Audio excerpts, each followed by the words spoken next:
see. All right, let me share my screen here. All right, keep me honest. Can you guys see my screen? Yes, Yes. Okay. And you could still see my screen, right? correct. All right. Cool. All right. Well, we are going to kick things off. For those that don't know me, my name is Nick Bennett. We're going to be doing a session today all about enabling your go-to-market teams to be the face of your campaigns. How do you adopt a people-first approach to your campaigns? How do you use different strategies to effectively make your marketing channels better? And how do you basically center your offers around the team and customers? So we've got some incredible people here. Um, but before we do that, for those that may have joined last week, Mark led an amazing session with Satya and Tyler all around how do you turn your 2025 plans into action using integrated revenue campaigns. We're at today, October 23rd. And then we also have one more part of this webinar series happening next week with Melissa and Maria and Mark, all about fuel for your campaigns to keep performing. So if you are registered for this, you actually got it registered for all three. If you can't make them, you'll get the recording for all of them as well. And just message me if you can't figure out how to get the recording. I can definitely help you there. But I'm going to kick it off to Shannon to introduce herself, and you will see we have a third person, which we'll get to in a second, that isn't here today. But Shannon, why don't you introduce yourself? Sure. Hi, everyone. That is live and recorded. It's always funny to say that to some future folks. My name is Shannon Curran. I am a fractional CMO and advisor working with early stage companies to help them drive their growth through specifically brand. So I work with companies on defining their messaging and positioning, building their founders brand, as well as building their go-to-market strategy. So I've spent the last 10 years almost in SaaS, B2B exclusively. And before that, I worked in nonprofit healthcare.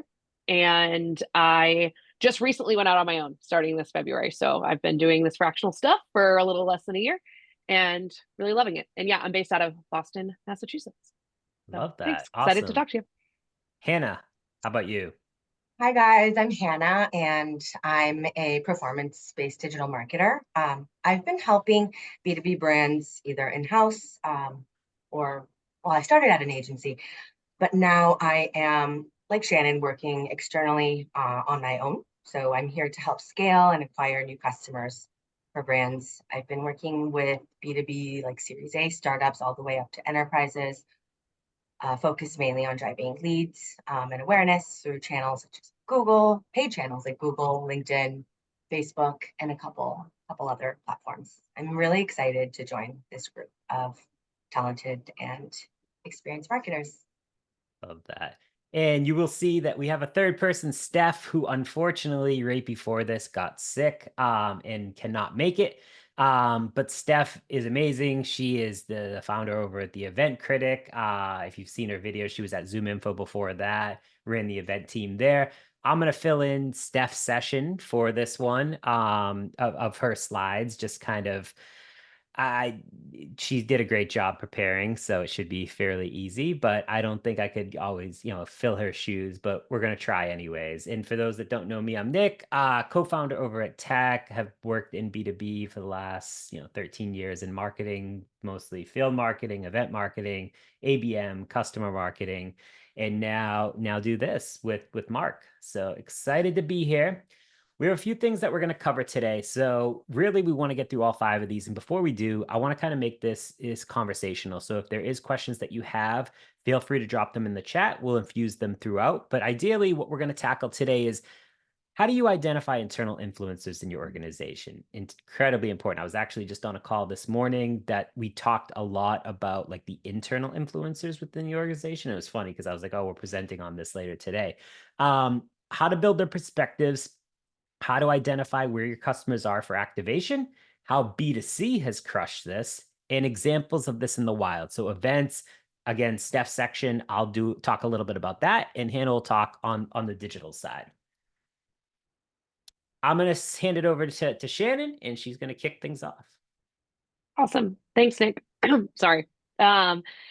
So to connect so for folks that were in the webinar last week, we wanted to make a connection of how we talk about integrated campaigns and how the folks in your organization can really work as a megaphone and a channel for those integrated campaigns. So this is a slide I copped from the folks of last week, which is how do we define what an integrative campaign is, right? So it's not a single piece of content. It's not a certain go-to-market play. It is multi-channel, multi-touch, cross-functional, and thoughtfully segmented for your audience. So when we talk about building the voices in and outside your organization to help drive growth, we're really talking about using them within this campaign structure. So that's how it aligns to the conversations we were having last week. All of that pertains to the work that we're doing today. All right. So the first question, so I do this work a lot, is who should you use? I hear a lot about folks saying, well, I don't really know if the folks in my organization are the right fit. I don't really know who to tackle, who to talk to. So first person you always go to is your founder, right? So if you have a founder, not a CEO, or if they're the same person, that is what I always suggest being the first person you go to.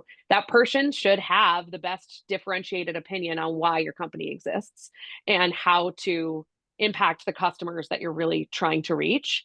And that person doesn't need to be a specific personality or specific profile. They just have to have a differentiated opinion, which we will get to in a little bit. Other folks here, if you have a CEO, so say you're a larger enterprise, or even smaller, right? And your company has a CEO that is not the founder, that person should still have the strongest opinion on why your company exists and have the strongest connection to your customers and your prospects.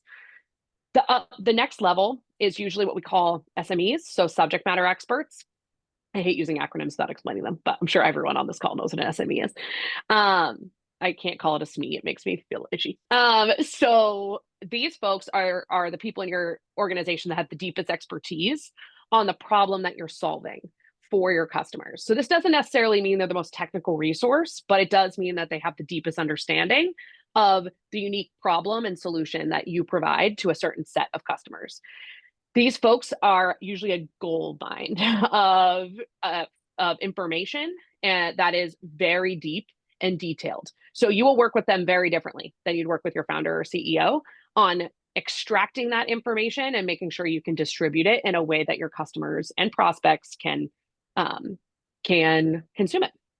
And then the last one actually is outside of your organization. So this is where we tap into what we call influencers, right? Dirty word to some people, but I think is an important word, which really just means people that have influence over your prospects, right? So do they have an audience that aligns with your ICP or ideal customer profile? And do they have an audience that aligns with your customers and who they look to for learning about the topics that you care about? That's really how we define influencer in this situation. Shannon, I'd be curious on your thoughts here, because I agree with all this 100%. And it's funny, I actually wrote a post on LinkedIn probably about like 2 years ago now. But I broke down the difference between like subject matter experts, influencers, creators, because not all there's a difference between creators and influencers externally. Yep. And then there was a fourth one too, and I don't remember what it was. But I'm curious, like, could subject matter experts be outside of your organization as well? Because I feel like those could kind of be creators to a certain degree, and I'm curious on your thoughts. Yeah, they absolutely can be. I think the difference between a subject matter expert and an influencer to me is the community that they have or the audience that they've built. So typically subject matter experts don't have a built-in audience, right? They don't have influence just yet, but they do have knowledge, which I think is critical, right? And so you absolutely can utilize their knowledge, whether inside or outside your organization, to drive your content. And I think it's important to do so. They can also be your customers. You can sometimes find that subject matter experts can be in your customer base. So that's another kind of opportunity to use your customers to try and drive some of this too. I know we didn't specifically call them out here, but I would put them in the bucket of subject matter expert or influencer because they can influence their peers as well. Love that. Cool. I promise I'll stop talking soon. But so I mentioned this earlier, but I often hear from folks, my founder isn't charismatic enough. My executive team is very quiet. My subject matter experts don't want to talk. That's okay. And I think what's more important here is that they have a differentiated perspective. And that's far more important than charisma, right? Charisma only gets you so far. Of course, it still does exist in the world and makes people very successful. But it is more important to cut through the noise to have a differentiated perspective. And the way that you get to that is asking some questions like this, which is, what is something everyone in your industry believes and you don't? What makes you get up in the morning to keep doing this job? That's a good one for a founder or a CEO, because their jobs are really all of our jobs are hard, but these ones, like, you really gotta have something that gets you out of bed. What makes you what made you take the leap to start this company for the founders? Like, what was that moment when you knew it was time? Because a lot of them are bubbling for a long time and then they have a moment, like a trigger moment. And then what is something you talk about with almost every customer? So if that's an internal person, right? These are really good thought starter questions for folks that are not necessarily as loquacious, I guess, and don't necessarily have a big talk track that they already work on to try and extract those differentiated perspectives. I like that. That was a fun word too. And then I think this is my final slide. What the outcome of this work, because this can feel squishy, right? So what is the outcome? What I build is called a watering hole map. So I map the channels that you will use these perspectives on in this kind of like thought leadership platform, which is like kind of an old term, but I think it still resonates here, and where your customers are. So figure out what channels they're on, who they listen to, and then you're going to make a direct map, which I call a watering hole map, right? So I think of it as like, what are the watering holes like your customers stand around so that they learn from one another? So this could be communities, so peer-to-peer, vendor communities, vertical communities, depending on your organization. Specific social channels are not right for everyone. So often I hear folks say, oh, founder brand, that's a LinkedIn program. No, it is not, unless your ICP is on LinkedIn and that's how they buy, right? So if you're buying MarTech, you're selling MarTech, RevTech, HR tech, consulting like I do, like one of my strongest channels is LinkedIn. I know, Nick, same thing for you and Mark. Like, that's a really important channel. But I have vertical software companies that I work with that would be the silliest channel to use, or dev tools, completely silly, right? To spend a lot of time on LinkedIn. But potentially TikTok, Instagram, all of these channels can feed one another too. You can repurpose content, obviously, but I think it's important for you to have channels that have specific strategies for where your customers are. And then events, which I know we will get into next, which is either peer-to-peer, industry, third or first party events, throwing your own, or making sure that you're at every watering hole event that your customers are at.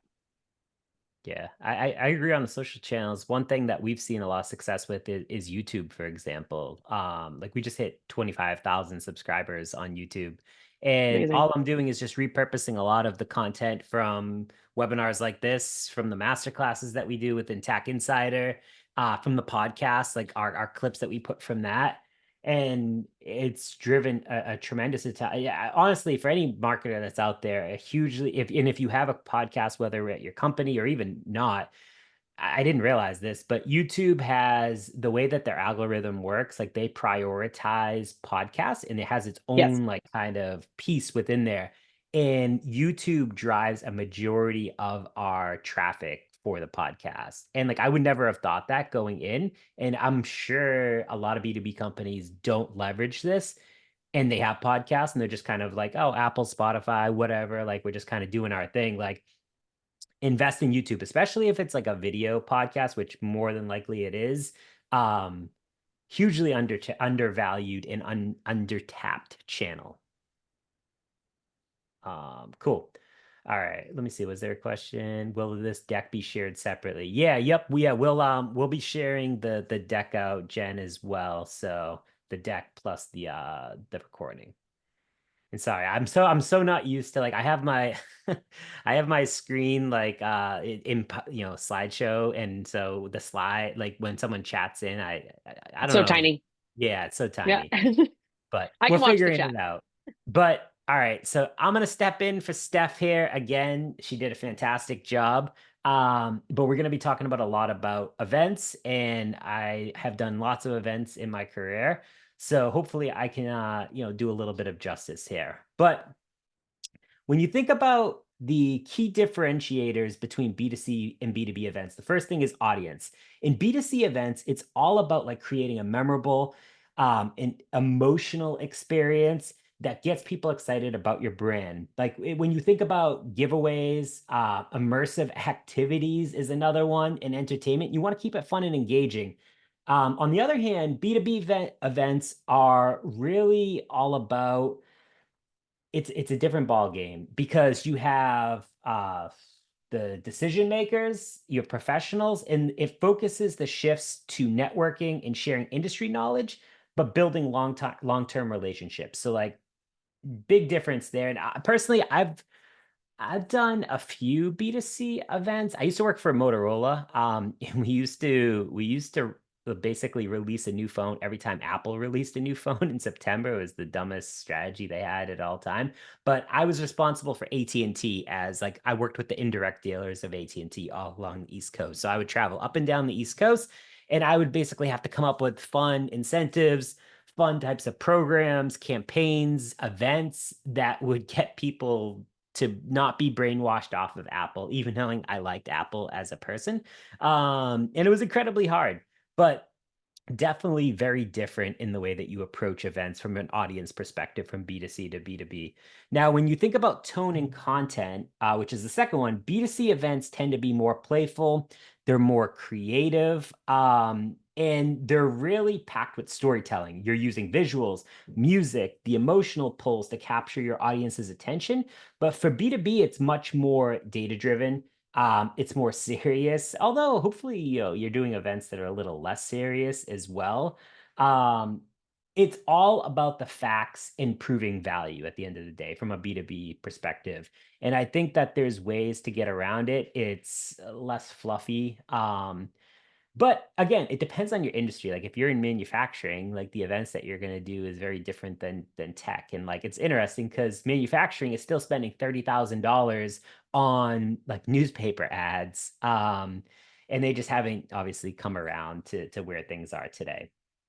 Finally, objectives. So for B2C, it's very simple. Your goal is to boost brand awareness, drive sales. Like think about all like, those influencers that you see on TikTok and Instagram, like they're pumping products, all the time. B2B, it's all about people first. How do you grow those partnerships? How do you build those partnerships? How do you become the go-to brand in the industry? And you're not just a hype, because anyone can make a lot of noise out there. I'm sure you've seen B2B companies, make lots of noise on LinkedIn, but are they building trust? Do you trust them at the end of the day? So few different options there. This slide's all about B2C examples that are doing it right. So when you look at this, L'Oreal, for example, they launched the Protégé program. And so this was a fully immersive influencer trip for National Hair Day. And it was all about creating a memorable experiences tied to the brand. Funny enough, I did see, I forget which B2B company did this recently, but they flew a bunch of influencers in, and they did this like huge trip or something, but it definitely wasn't as extravagant and as memorable as L'Oreal. Now, granted, L'Oreal has way more money than most companies. So it's just a cool example. Second example is Athletic Greens. So they've mastered the art of mobile pop-ups. They provide interactive opportunities at events like Miami's Art Basel. AG1 smoothies, mocktails were paired with a kind of a carnival themed like claw machine in that bottom picture, which I'm a huge fan of claw machines. So like I would be 100% bought into that. But super cool, super different. Nike is that last one. And so they kind of did like a pop-up bodega, and it was immersive. It was a community-centric event. It had limited edition products, which again, super cool. And it was a blend of live experiences with culture-driven content. So it allowed Nike to like really blend sales with the storytelling, which creates more like lasting, brand loyalty at the end of the day. So it's my last slide, or we're going through this. So how do you actually apply this to B2B at the end of the day? So when you think about like the L'Oreal program, you could really think of that as like a CAB or a user conference. As someone that has created both user conferences and CABs, you have your power users, you have your ambassadors, you have the people that love your product. Like create a VIP experience in do something for them. And it's not just like, hey, like, let's just fly them to Napa for, a weekend or something like that. Like, I'm talking about a year-long kind of program. And it's all about real, like influence into the roadmap. It's thought leadership, it's community. They get to network with other, marketing leaders or sales leaders or whatever it is. It's a super cool way to like get your users to feel like, oh wow, like I'm this is sticky. I'm all in on this. The AG1 piece, again, it's like a mobile activation. So how do you skip the trade show booth? And for those that may know me, like I am not a fan of trade show booths. I think they're a ungodly amount of money, and there's better activations that you can do. But you could get a coffee truck. You could do an out-of-home experience. Like there's so many other things that you can do to create brand awareness, create content creation, lead gen. I'm actually going to be presenting at a conference in December, and we're going to be talking about how to use like influencers and creators at events specifically. Because I feel like there's been some that have done this really well recently. I think we're starting to see more, I wouldn't say mass adoption, but we're starting to see bigger adoption of that. So will be super interesting to see how more of those mobile activations pop up. And then the Nike one, again, you could do a pop up, you could do a takeover. I don't know. I don't know if I've seen any B2B companies recently do a pop-up, like a pop-up store or something like that. I've seen some takeovers. Again, kind of cool. I used to work for a company called Clary, and we did this really awesome pop-up within a bar during Dreamforce years ago. And we just transformed this whole place into like this like revenue kind of like they were all about like forecasting and revenue and things like that. And we transformed this entire venue into like this something that you would never even think was like a bar. And it was like one of the coolest like pop-ups ever. And there was like custom swag. There was just a lot of like awesome things. And people said it was by far like there was a wait every single day to get in there. We were open like, open to start, open to end. So you could do those as well. So just some of the ways that you can do similar activations to B2C. I'm sure there'll be more that kind of continue to pop up, but that is all I have. We'll throw it over to Hannah. Hi, actually, Nick, that reminded me when you talked about kind of like events and kind of takeovers. I remember too, where at Salesforce we did when Oracle Open World was going on in San Francisco. I think Mark and Larry had some beef, and so what we did was we used digital print, every single kind of type of placement online and offline to surround the event around how Salesforce was better than Oracle. But yeah, that's just one example, but that was like years ago. But thank you guys for still staying and being a part of the discussion. I wanted to tie in to what Nick just spoke about, just amplifying event success with paid digital. So and it's not just for paid event. I mean, it's not just for events, but other marketing initiatives as well. So thinking about events and supplementing to what Nick just shared, there's so many different formats and platforms to advertise on, Google, LinkedIn, Facebook. And so how can we think about using paid digital? One of the examples is, driving event registration. So digital, we can work alongside your events team and marketing team to boost those signups, right? So not only events, but webinars, or is it like executive dinners or conferences? Think about paid ads to maybe drive reminders on registering, or as we count down closer to the event, highlight early bird discount. Do we even still call it early bird? But yeah, discounts. Maybe amplify with exclusive content, or highlight keynote speakers to encourage signups. Extending engagement. So post-event momentum. So how can we use tactics such as retargeting to keep that momentum going with retargeting ads? So maybe think about using that to follow up on those who have attended the events. For example, sharing specific pieces of content related to the sessions that they attended. Repurposing content. Yeah. So use recordings, slides, even like cut some short clips or pull in quotes into a lot of the paid content and ads to attract new leads you can gate or ungate the content. So what I've seen work really well for webinars is just taking the recording, hosting it on a site, and gating that for on-demand webinars. Let's see, for high intent audience, yep. I think this is another area that's related to retargeting, but you can build an audience that you know has shown intent, right? Or an interest or engaged with your brand and the team, because I mean, they showed up to your event. So think about how we can use that audience attendee data and focus on nurturing these high intent leads.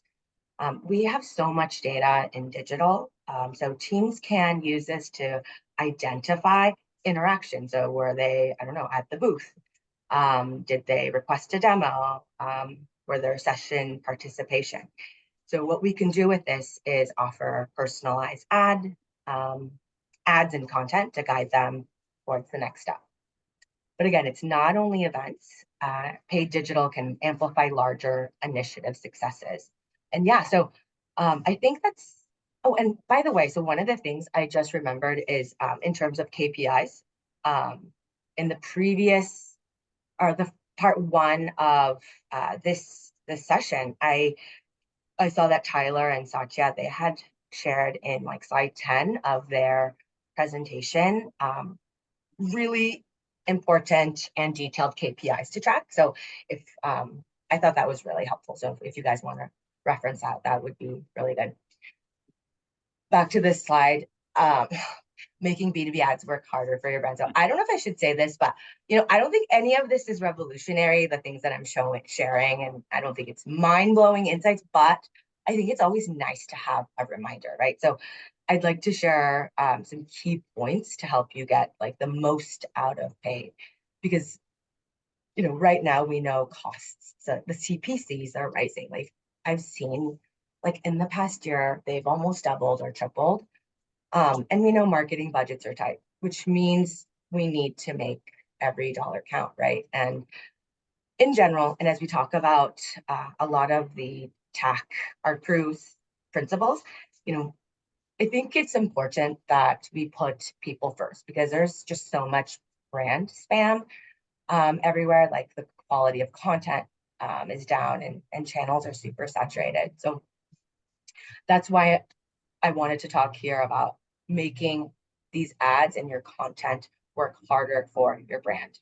Because in that, on the right side, I'm pulling screenshots directly from the ad platforms. What it's telling us here is that, high quality ads across platforms are essential. So across like Google and Facebook, because the higher the score is, that helps boost your ad visibility and it lowers costs. Because high quality ads, they tend to appear in better spots, increasing the chance for engagement. You're in a prominent position, for example, on Google when you're searching. And that leads to more cost efficiency, right? So a lower cost per click, it means you're getting more for your buck. And also it improves the user experience. And so ad platforms, they want to show what's most relevant and engaging, because they know that's what it's going to get the users to engage and click. And we know that's what's driving ad revenue. So if your ads have low quality score, or if these ad platforms see that these are of low quality, we'll have to make up for that by paying a premium to show up. Next slide, thanks. So here, oftentimes I think that B2B marketing, it feels so transactional. And it puts the company first rather than the customer or the buyer at the center. And what to Nick's point is that, like, I think some of the best B2B campaigns often use B2C flavor. So I wanted to quickly dive here with real examples of how brands are using our principles to like humanize the brand and make it customer focused. So looking at the first example, that's Slack. So the reason why it works, these are fun, they're playful, there's visuals with clear benefits, right? Like fewer meetings, less email, more productivity. Like who wants more emails? And so what they're doing well here is that it's directly addressing pain points. And then it's making it like instantly relatable and engaging and visually too. Like look at how colorful, lighthearted it is to help it stand out from like the usual B2B kind of corporate serious voice. Gusto, that's the second example there. I love this. And the reason why it works here is that this ad, it's tackling a specific business pain point, payroll. I mean, who wants to deal with payroll? I think we were just talking about that before this call. And what they're doing with this is with the imagery, they're calling out the pain. And I think this is something we can all relate with. I mean, the one thing I hate about life is going to the dentist. The discomfort of drilling and the smell of, just that smell. And oh my gosh, like that loss of control where I'm sitting back with my mouth open. But anyway, so what works well for this as well is the tagline, right? So payroll without the pay. So it can be really simple as that. So it's conveying like the simplicity and ease of this product for business owners and HR professionals. And this last example, also another funny one by Coda. Why does it work? Enough of this sheet, it grabs our attention, addressing our common frustrations with spreadsheets. Like who wants to deal with the complexity of sheets? It's so witty and I feel her pain. And I just love the play on words. Summarizing here, and as we've seen, like in these examples, B2B marketing, it doesn't have to feel so transactional and boring, right? Some of the best campaigns, they use B2C elements to make them human and relatable. I think when you're building campaigns and content and ads, GTM teams, you guys should always ask yourself, like, would this resonate with, the buyer, with the audience? And when we keep the customer, the buyer at the center, I think that's where we can truly make an impact. I'll let Shannon help wrap up the webinar, or Nick. Yeah, Shannon, you got this one, right? Perfect. Yes. So as you'll see here, these were three pretty distinct options for how to put people at the forefront of all of your campaigns. So using influential people and telling a differentiated story. So you could also use events and paid for that channel as well. Events are back, use them, right? And I think we're all hearing that, but you have to be super creative and you have to be really thoughtful about how you do it. And learn from B2C and don't be boring, right? There's no reason for B2B to be boring. Those ads didn't cost any more than making an ad that uses the same, 5 buzzwords that every other company uses, right? So I think it's really important to push yourself and to kind of inject some more creativity into your campaigns. And then really important to align all your work to your buyer and prospect journeys. And I know that next week you'll hear a lot more about how to tell your story really effectively. And I feel like after these 3, you're ready for 2025. We're all ready. Boom. Well, that's it. Shannon, Hannah, thank you so much. Steph, sorry you couldn't make it, but hopefully we somewhat did your slides justice. If you want to join TACK Insider, I'll drop the link. It's a free community on Slack for people that care about people first and just kind of want to continue the movement. There's also a premium option as well. But other than that, thank you so much for joining. Thank you to our amazing speakers. And if you have any questions, we'll be sending out this recording. We'll send out the deck. We'll send out contact info for, Shannon, everyone as well. And until next time, we'll see you next week. Have a great rest of your day, everyone.